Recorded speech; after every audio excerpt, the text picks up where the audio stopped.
lectures. By 1964, when the Republicans nominated Barry Goldwater for president, the movement was no longer a debating society, but a central part of the political culture.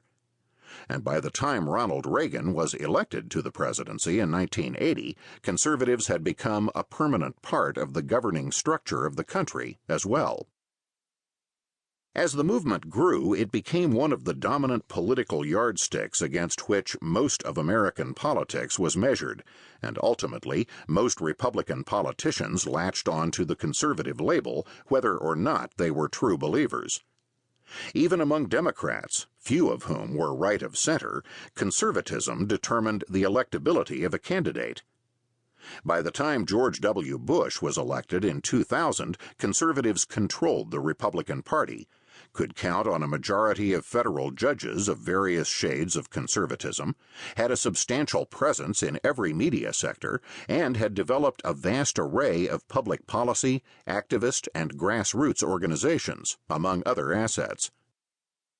As more people joined the movement, some of whom shared the ideas of the older generations and some who did not, it acquired new groups and philosophies as well. Christian conservatives, more commonly known as the Christian right, and the neoconservatives, to name only two. Although some of the newcomers' ideas meshed with the old, others clashed, and controversies flared. As time went on, it was no longer clear just who the conservatives were, or exactly what they believed. As with any political or philosophical movement, some things began to come undone as the movement matured. It might indeed be said that the movement became a victim of its own success. At first, it was made up of true believers. Was there any other reason to join a movement with no clout at all?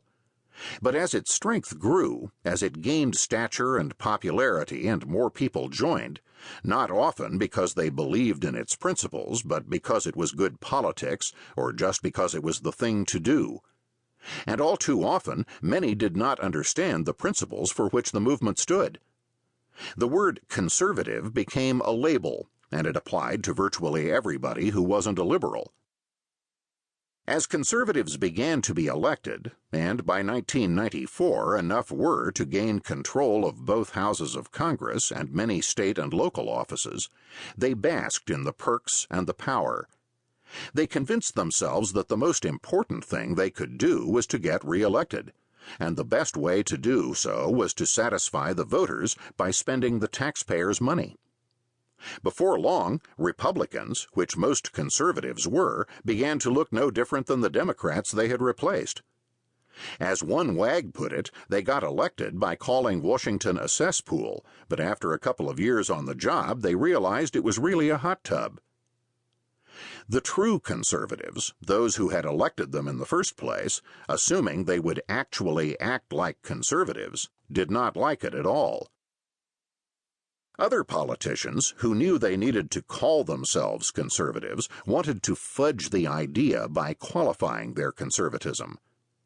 George W. Bush, who had few conservative instincts, announced during the 2000 primary season that if elected, he would govern as a compassionate conservative. Nobody ever quite knew what a compassionate conservative was, although as Bush worked his way through his first term and into his second, that there was more compassion than conservative in the term. So the problem was not with the movement. It was with the politicians. A politician's job is vastly different from that of the ideologue or the philosopher. If elected officials cannot make compromises, they can get nothing done. They soon learn that there are rarely enough votes to get just what they want, and that if they want to accomplish anything at all, they need the votes of a good many people who may feel differently than they do. The ideologue, on the other hand, has nothing to lose but the argument, and so can remain true to his beliefs. His job is to perpetuate the ideas that he believes in, to hold politicians' feet to the fire, and to see that they deliver on their many promises.